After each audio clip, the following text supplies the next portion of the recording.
신학대학원에 다니는 전도사들 사이에서 흔히 하는 욕이 하나 있습니다. 그것은 다른 것이 아니라 성령 받지 못하고 목사나 해먹어라, 이런 얘기였습니다. 성령 받지 못하고 목사나 해먹어라. 이것은 좀 심각한 이야기이거든요. 그러니까 싸움터에 나가는데 아무런 준비도, 아무런 훈련도 없이, 또 손에 아무런 무기도 들지 못한 채로 강력한 적을 상대해야 된다 하는 뜻이기 때문에 그렇습니다. 제가 30년 넘게 목사로 살고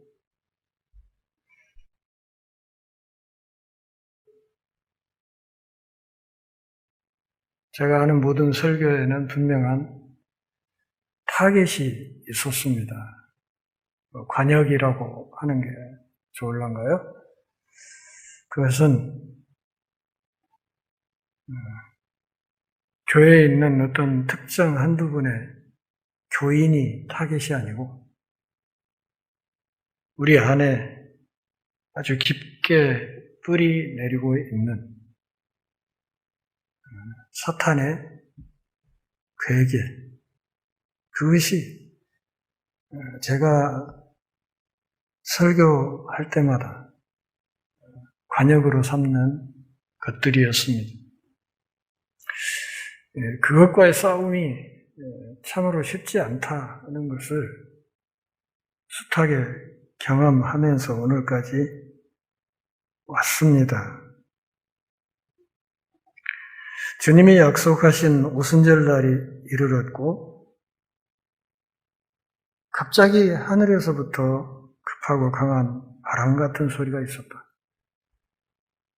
청각적으로 하나님이 임하시게 되었다. 또 마치 불의 혀처럼 갈라지는 것들이 그들에게 보였다. 시각적으로 또 하나님의 임하시는 현상이 나타났다. 그리고 각 사람 위에 그 불의 혀처럼 갈라지는 것들이 하나씩 임하여 있었다.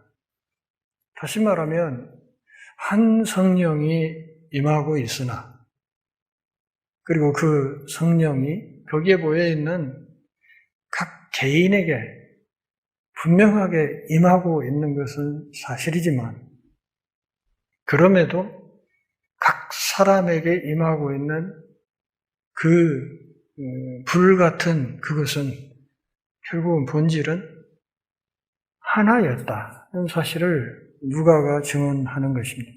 그러니까 한 영이 각 사람에게 임하고 있었다고 말을 하는 거죠.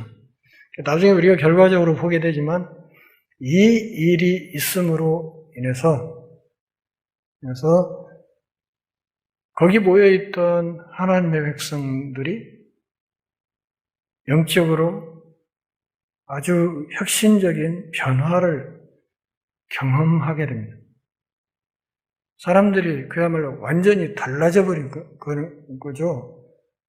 그 비겁하게 예수님이 잡혀갈 때 도망질했던 사람들이 그 반역의 땅 예루살렘에서 아주 담대하게 복음을 정말 열심히 전하는 그런 사람으로 변화된 이것이 바로 이 오순절 이 성령 강림 사건이었다.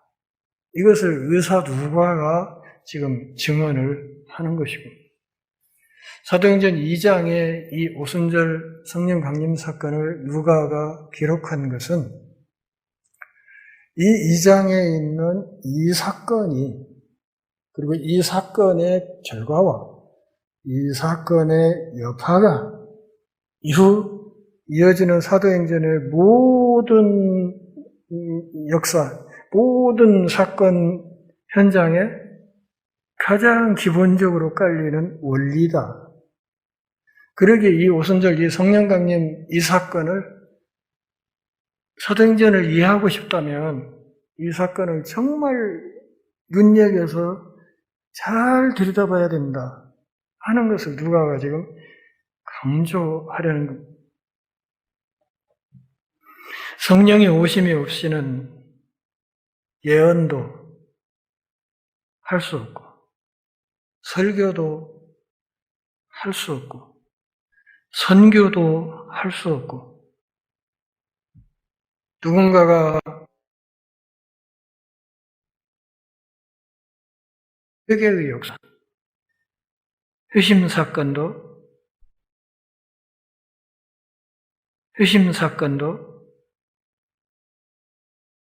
운동, 복음을 들고 땅끝까지 선교사들이 마구 달려나가는 이런 일도 아주 불가능할 것이다. 지금 누가는 그것을 이야기하는 겁니다.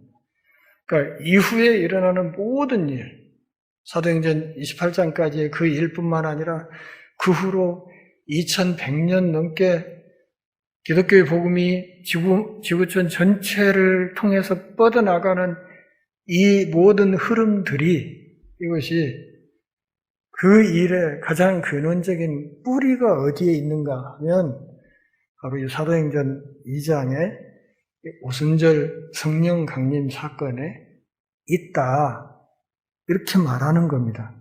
그러니까 여기가 정말 예수님이 말씀하신 하나님 나라, 그리고 하늘나라 백성들의 모임인 교회가 출발하는 바로 그 시발점이었다. 좀 달리 표현하면 교회의 태자리였다, 여기가. 이때가. 그렇게 지금 누가가 주장을 하는 것이고, 그러기에 이 성령의 오심과 또 성령의 각 사람에게 임하는 이것은 이제 개인적으로 우리가 하나님 편에서는 성령의 오심, 불의 혀처럼 갈라지는 것이 각 사람에게 임하는 이것으로 이렇게 표현이 됐지만, 우리 각 사람의 입장에서 볼 때는 이 하나님의 영과의 만남, 그 영과의 만남, 무당들은 그것을 신내림이라고 하죠. 그렇지 않습니까? 그런데 기독교 신앙에서 말하는 거룩한 하나님의 영과의 만남, 이것이 신앙의 출발점이다, 이렇게 말을 하는 것이고, 그리고 그 하나님의 거룩한 영과의 만남을 경험하는 그 순간 우리 안에 일어나는 모든 것들이 내 모든 죄에 대한 후회와 탄식, 아울러서 그 죄와 죄책으로 인한 멸망에 이를 수밖에 없는 나의 한계, 그럼에도 불구하고 하나님이 주시는 영원한 삶을 향한 어떤 소망, 이런 것들이 마음속에서 한순간에 복합적으로 일어나는, 그냥 인생에 있어서 그야말로 천지개벽이 일어나는 어떤 순간이 있는 것이다, 그 말이죠. 이것을 복음서에서는 거듭난다, 그렇게 말해요. 거듭난다. 우리의 몸이 어머니의 몸에서 이렇게 10달 있다가 분만되어서 태어나는 것을 출생이라고 하잖아요. 그런가 하면 우리의 영이 또한 성령과의 개별적인 만남을 통해서 하나님의 자녀로 태어나는 그 영적인 탄생의 그 순간, 이것을 이제 신학적으로는 이미 한번 어머니 몸에서 태어났으니까 다시 태어난다 해서 거듭중자를 써가지고 중생 혹은 거듭남 이렇게 얘기를 하는 거예요. 구원파 사람들이 그렇게 묻잖아요. 당신 거듭났습니까? 거듭남, 죄사함의 비밀, 이게 걔네들 구호잖아요. 거듭남, 죄사함의 비밀. 왜 그런 구호를 쓰는가 하면 그것이 신앙인으로서의 첫 출발점이라는 사실을 걔들도 알고 있는 거야. 그걸 알고 있어요. 알고 있기 때문에 그것을 굉장히 중요하게 여기는 거고, 그래서 그것을 강조하는 것이고, 그러면서 거기 일반 교회에 있어봤자 거듭남, 죄사함의 비밀 절대 깨달을 수 없다. 우리한테 와야 된다. 우리한테 오면 네가 구원받은 날짜와 시간을 정확하게 알 수 있다. 이렇게 이야기를 하는 거죠. 이렇게 이야기를 하면서 기성신자들을 구원파로 끌어가려고 할 때 항시 물어보는 질문이 뭐예요? 거듭났습니까? 그렇습니다. 저 예수 믿습니다. 그러면 몇 년, 몇 월, 며칠, 몇 시에 거듭났나요? 이렇게 묻는단 말이에요. 그러면 그것을 내가 언제, 몇 월, 며칠에, 몇 시에 이렇게 거듭났는지 그거 아는 사람이 있나요? 저도 모르는데.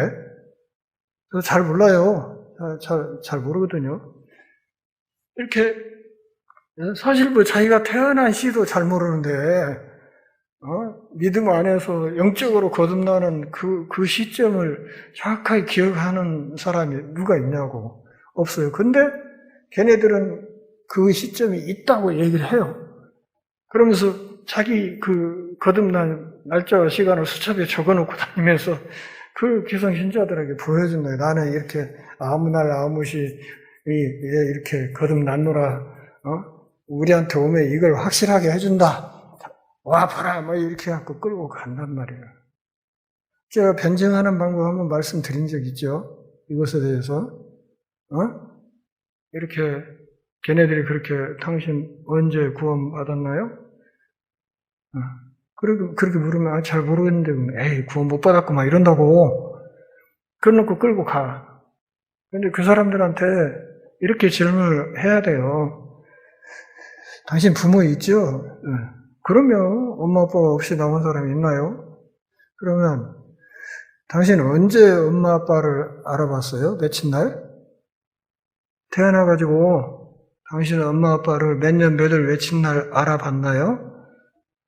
그거 기억하는 사람 있어요? 내가 우리 어머니 아버지를 언제 엄마 아빠로 인식하기 시작했는지 그거 아는 사람 있냐고.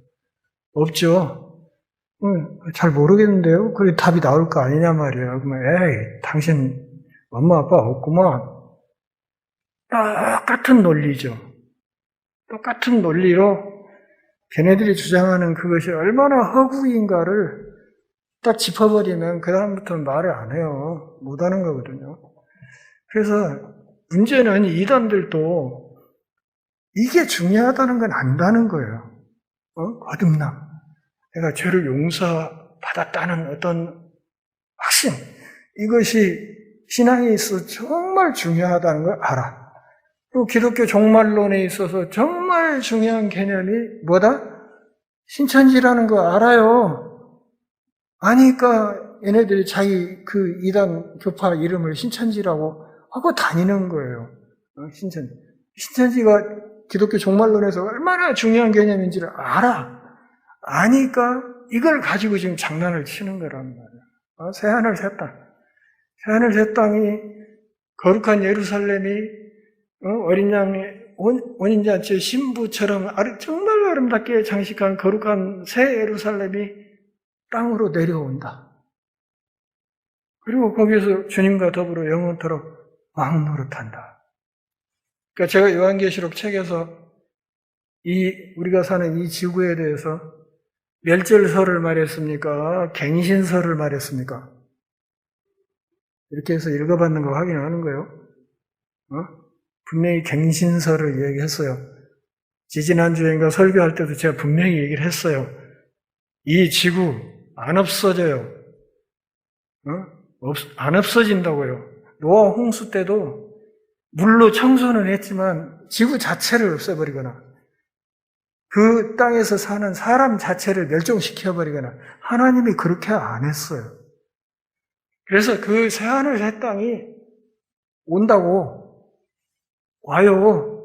와가지고 정말 처음 창조하실 때 뱀이 장난치기 이전에 그 에덴의 상태보다 훨씬 더 아름다운 지구라는 별이 갱신이 되어서 존재하게 되고 거기에 하나님의 백성들이 부활한 몸으로 산다. 그때는 뭐 기후 위기니 뭐 환경 오염이 있다고 이런 거 없어요.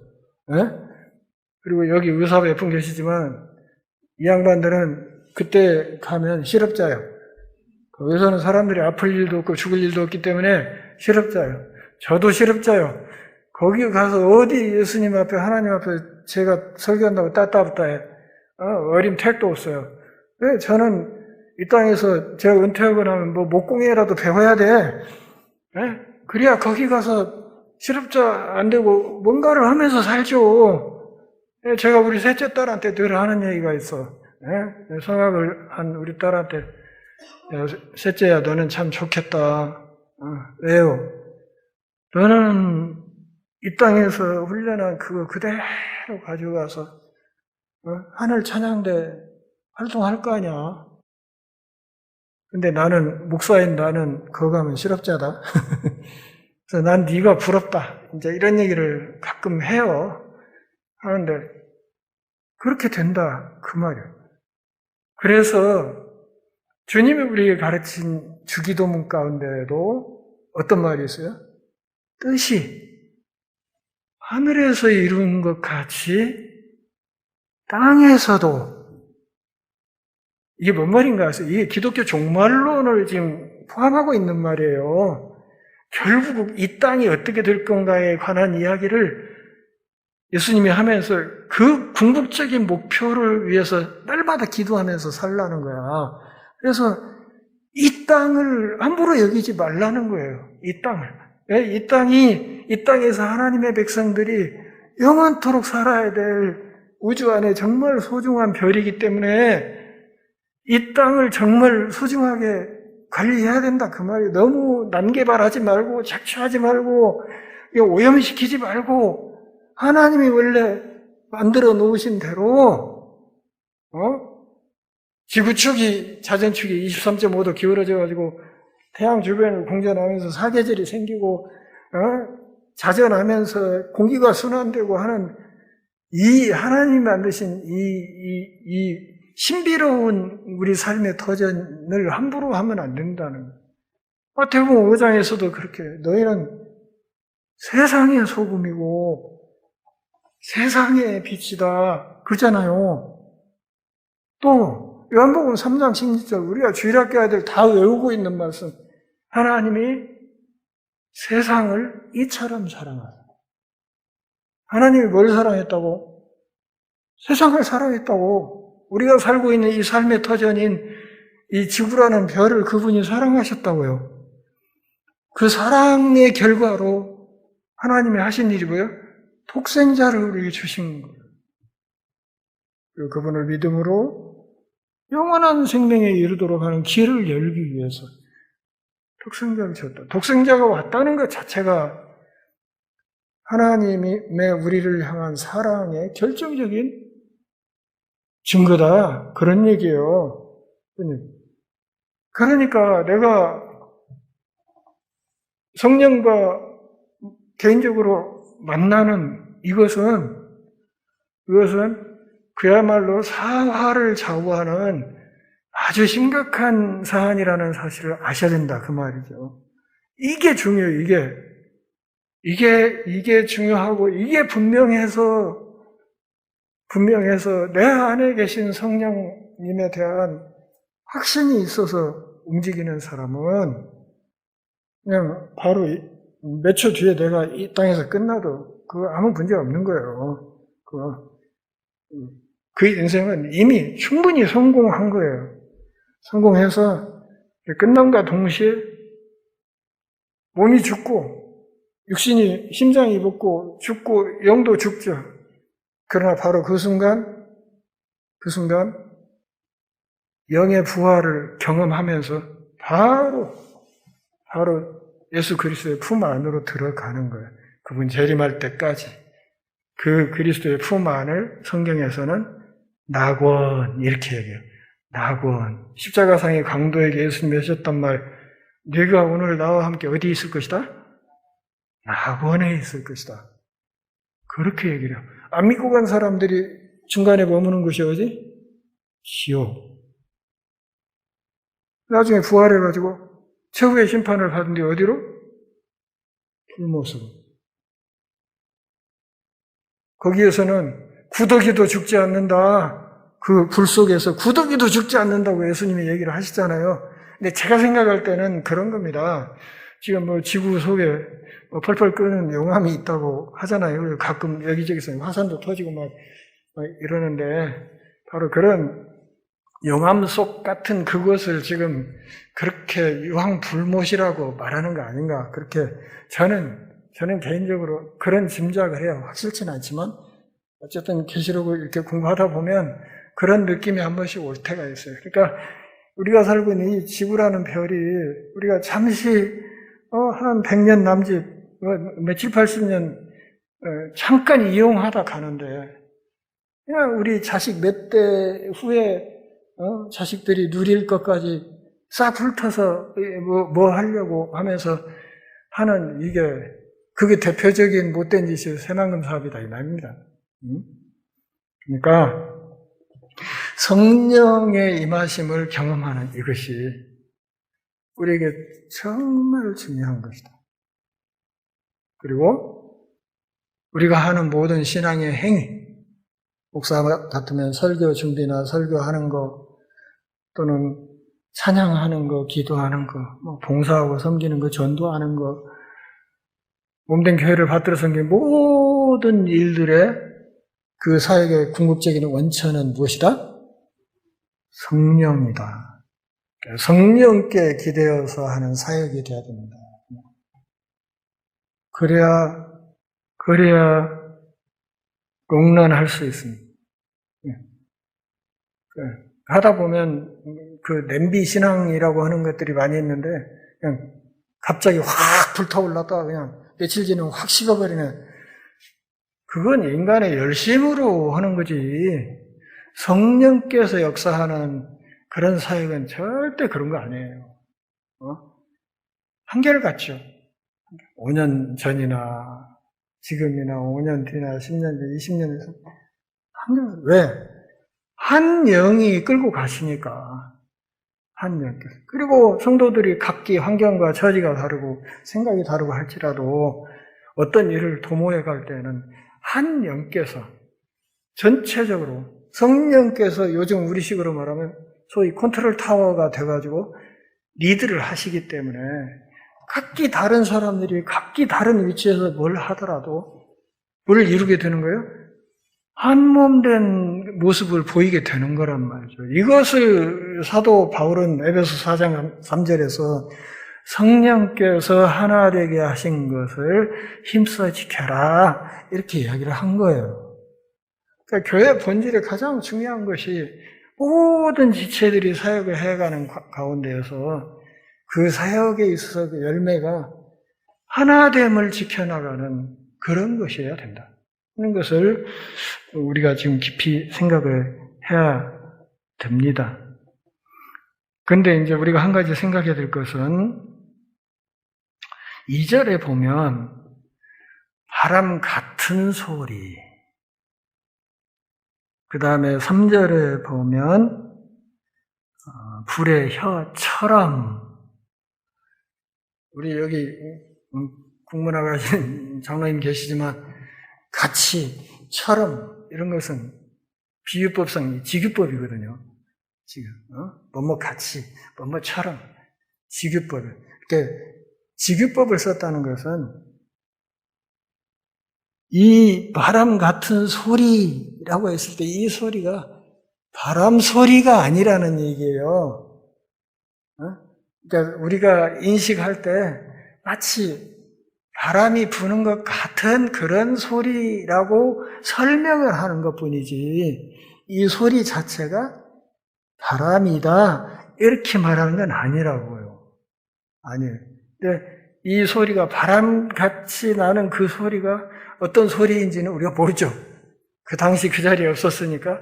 근데 누가는 그렇게 설명을 해요. 소리는 분명히 있었는데 그게 표현을 하자면 뭔 바람 같은 소리였다 이렇게 말을 하는 거고, 또 각 사람 머리에 임한 불의 혀처럼 갈라지는 뭐 이렇게 불처럼 뭐가 임하는 게 보이긴 했는데 그게 그야말로 불은 아니라는 이야기죠. 불처럼, 불꽃처럼 막 이렇게 보이기는 했으나 그 자체가 그냥 불은 아니라, 그게 진짜 불이었으면 어떻게 됐어요? 그 사람들 머리 다 꼬실라졌겠지. 안 그래요? 눈썹 다 타고 안 그랬겠어요? 근데 불의 혀처럼 갈라지는 것이 각 사람의, 출애굽기 3장 2절에 뭔 얘기가 있습니까? 출애굽기 3장 2절에 보면 하나님이 미디안 광야에서 모세를 부르실 때 하나님의 음성이 어디에서 들렸어요? 그 광야의 떨기나무 속에서 들리는데, 모세가 가서 보니까 여기 불이 붙은 것 같은데 연기도 안 나고 냄새도 안 나고 타지는 않는데 뭐 불 같은 것이 그 속에 있으면서 거기서 음성이 들린다 이 말이에요. 그런 거. 그러니까 불처럼 보이긴 하는데 말하자면 불은 아닌 어떤 현상, 어떤 그 신비로움, 바람 같다고 표현하긴 하겠는데 그렇다고 바람은 아닌, 불의 혀 모양이라고 설명은 하나 그렇다고 불은 아닌 어떤 아주 신비롭고 초자연적인 어떤 현상을 지금 누가가 설명을 하는 거예요. 이게 진짜 불이라면 어떻게 되겠어요? 큰일 나죠. 다 죽지. 안 그러겠습니까? 근데 그런 게 임하는 것 같은데 사람들이 화상은 입지 않는, 그리고 내면에 어떤 변화만 생겨. 갑자기 뭐다든 외국어를 하게 되겠죠. 일단 나중에 다루겠지만, 그래도 희한한 어떤 신령한 변화가 생기는데 그 과정을 지금 이렇게 설명을 한 거예요. 여러분, 우리가 살다 보면 신앙생활 하는 중에 개별적으로는 나름대로 다른 사람은 경험치 못한 어떤 특수한 어떤 그 영적인 체험을 할 때가 있어요. 그 없는 거 아니에요. 그럴 때가 있습니다. 그렇다고 모든 사람이 다 그렇다, 그렇게는 말을 못해. 아주 특수한 경우에 그럴 수 있는 거기 때문에, 모든 사람이 이제 어디 교파처럼 성령이 임하면 모두 다 방언을 해야 되는데 그렇게 일반화 시켜갖고 이렇게 교리를 만들어 끌고 가는 것은 굉장히 위험한 거예요. 그렇지만 우리가 신앙생활을 하는 중에 어떤 상황과 어떤 여건 속에서는 정말 절박하고 답답하고 어떤 순간에 하나님이 나를 이끌어가는 어떤 손길을 느끼는 결정적인 순간들은 있지 않습니까? 있어요, 분명히. 그게 있는 거라고요. 하나님이 살아계시다는 것을 확신케 되는 어떤 순간들이 있어요. 그렇다고 나는 지금까지 맹숭맹숭했니, 나는 그만 아닌 게 배워. 그건 아니에요. 그러니까 그런 경험을 할 수도 있고 안 할 수도 있다. 그런데 그런 경험들은 아예 없다, 이렇게 말할 수도 없다는 거예요. 근데 제 생각에는 그런 경험들이 대체로 이 콧대 세고 고집 센 사람들이 그런 경험을 많이 하는 것 같아요. 제가 그런 케이스인데요. 또 이 고집머리가 세니까 그렇게라도 해서 꺾어가지고 코를 껴갖고 끌고 가는 어떤 과정이 필요하니까 그랬을 거라고 생각하고, 오직은 목사로 세워갖고 몸도 뛰도 못하게 끌고 갈까 하는 생각을 할 때도 있습니다. 가장 이 고집머리 센 녀석들이 목사 아닌가 하는 생각을 할 때도 있고 그래요. 어쨌든 중요한 것은 우리가 하나님과의 인격적인 만남, 이것이 정말 중요한 거다.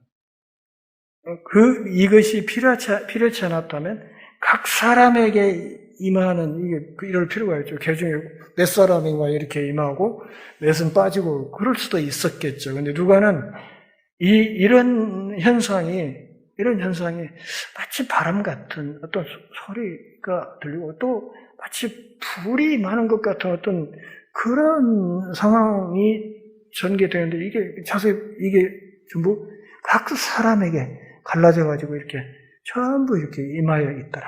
이렇게 소개를 하는 겁니다. 하나님과의 만남.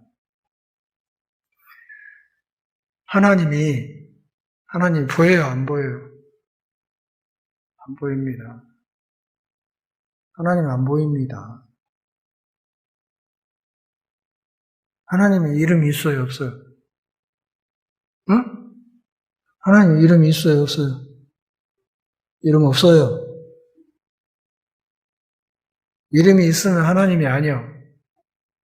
하나님 이름 없어요.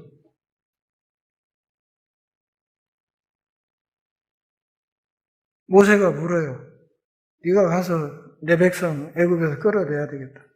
근데요, 제가 가서 누가 보냈다고 해요? 스스로 있는 자가 보냈다고 해라. 문장이에요. 스스로 있는 자. 스스로 있는 자라고 설명을 했지. 당신의 이름을 말을 안 해. 이 스스로 있는 자라는 말을 이제 히브리어를 영어로 옮겨서 YHWH 했고 소위 사계 신성문자라고 표현을 하는데요. 이게 사실은 우리가 하나님이라는 어떤 기호를 만든 것이지 문장 하나를 이 이름은 아니에요. 하나님은 이름이 없어요. 왜? 그게 하나님의 초월성의 상징이에요. 초월적인 분. 그러니까 이름조차도 어떤 인간의 글자나 어디에 갇히지 않는 분. 스스로 있는 자란 말을 다른 말로 다시 바꾸면 나요.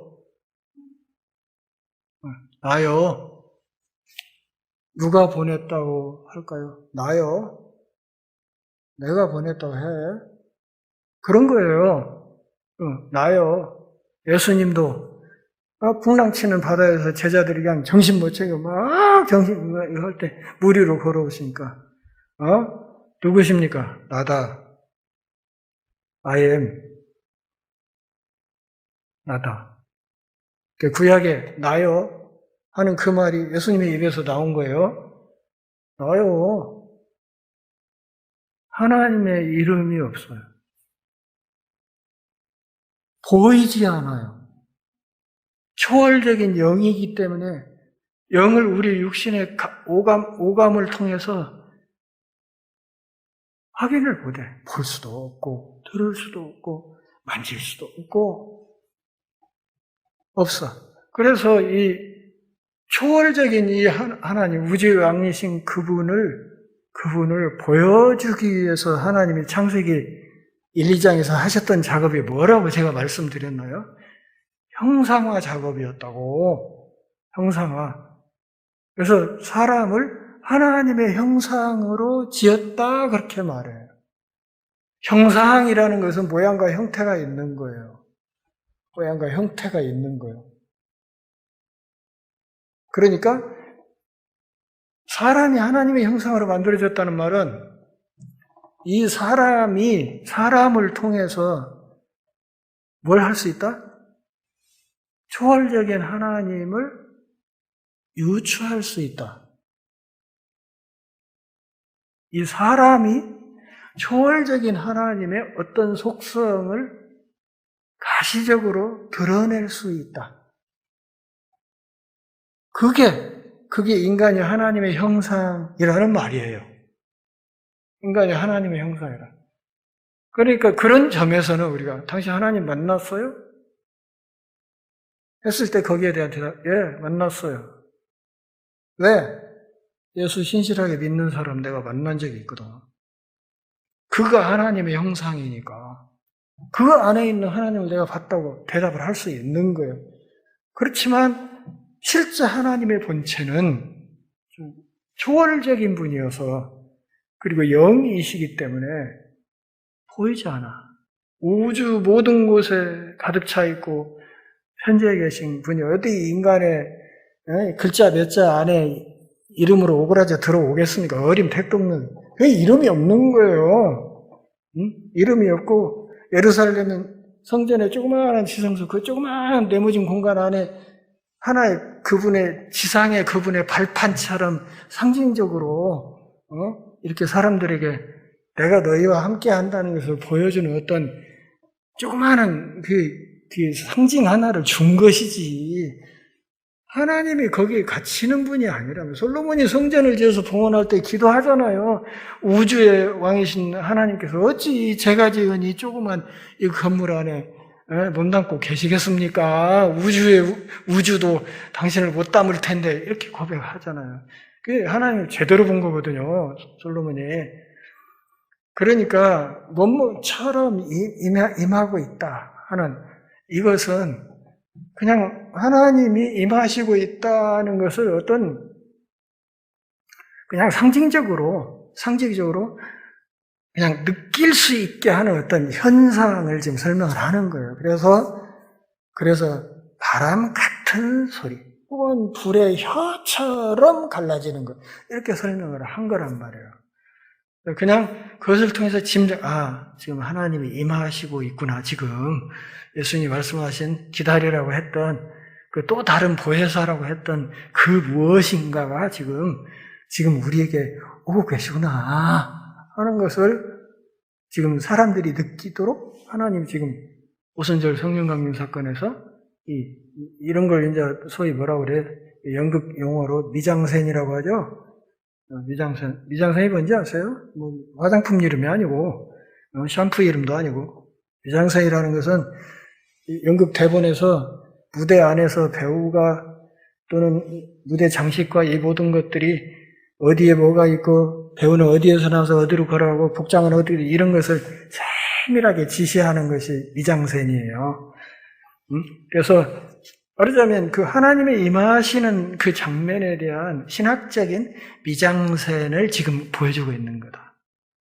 이렇게 이해를 하셔야 된단 말이에요. 임하시는. 이것을 구약에서는 히브리어로 쉐키나 이렇게 말했어요. 쉐키나. 한자로는 하나님의 하나님의 나타나 보이심 이런 말인데 이 쉐키나 현상이 구약에서 되게 뭘로 나타나요? 천둥, 번개, 아주 강한 바람, 짙은 구름, 지진, 때로는 화산 이런 현상으로 모세가 시내산에 올라가서 하나님 율법을 받을 때도 바로 그런 쉐키나가 시내산을 가득 구름이 덮고 그 속에서 하나님이 번쩍거리는 어떤 빛과 함께 그분의 음성을 들려주시고 직접 당신의 빛으로 돌판에 십계명을 새겨서 모세에게 들려주시고 했잖아요. 모세가 당신 얼굴 보고 싶다고 하니까 엎어져 이놈아 엎드려 놓고 기껏해야 넌 내 뒷국지만 볼 수 있어. 나 보면 죽어. 이래가지고 그랬던 거 우리가 기억하잖아요. 하나님 보면 죽는다고요. 그래서 하나님이 임하시는 어떤 현상을 쉐키나라고 해요. 쉐키나. 성경 한 군데만 더 찾아보고 오늘 마치겠습니다. 요한복음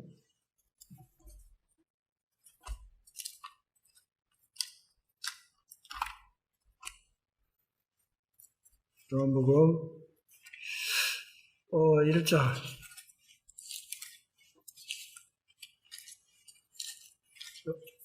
요한복음 1장 14절 보실까요?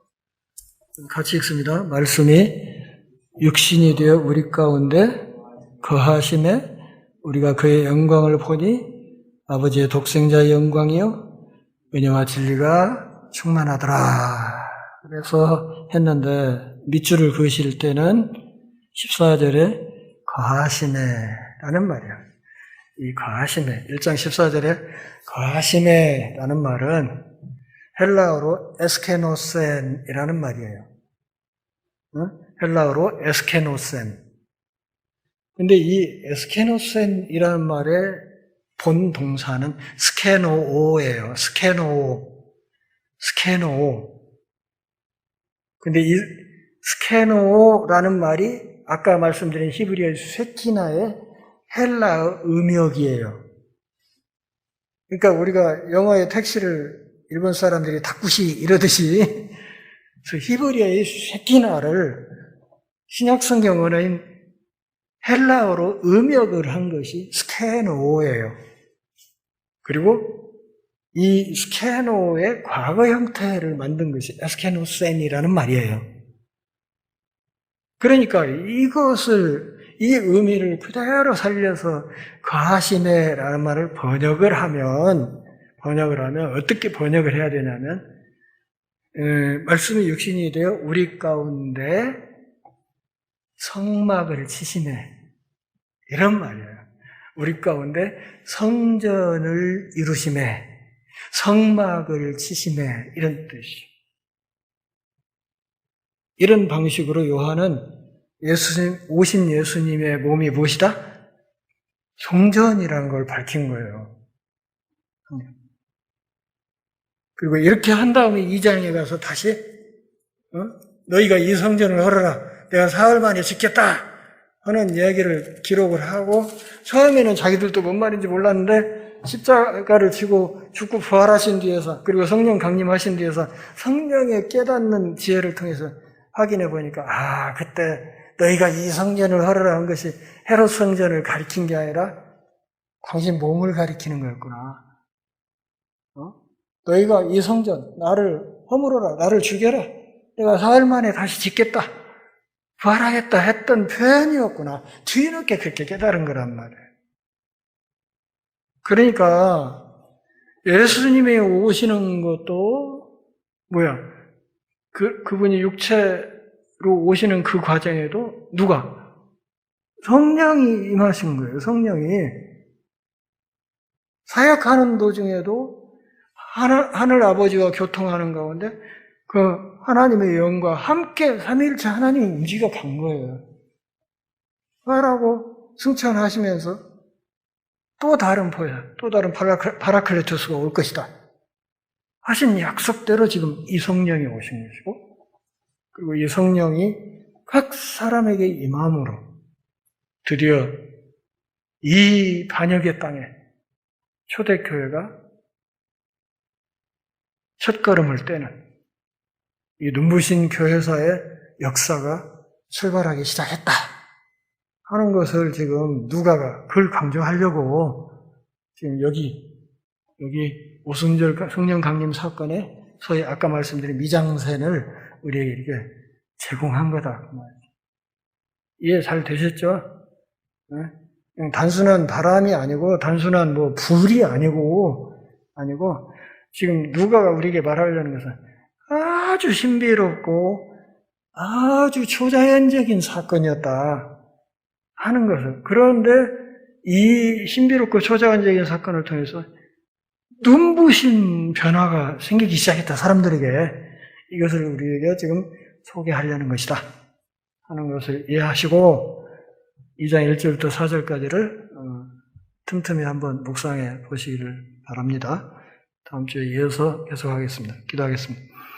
하나님 아버지, 오늘 또 우리가 모여 주의 말씀을 들으며 하나님의 말씀을 살피는 복 주셔서 고맙습니다. 이 말씀 안에서 우리 안에 거하시는 하나님의 영, 그 거룩한 영의 능력을 체험케 하시고 성령 하나님을 통한 은혜를 날마다 때마다 체험하며 이 악한 세상에서 하나님의 백성의 거룩을 잃지 않고 잘 지켜나갈 수 있는 힘을 얻게 하옵소서. 예수님의 이름으로 기도합니다. 아멘.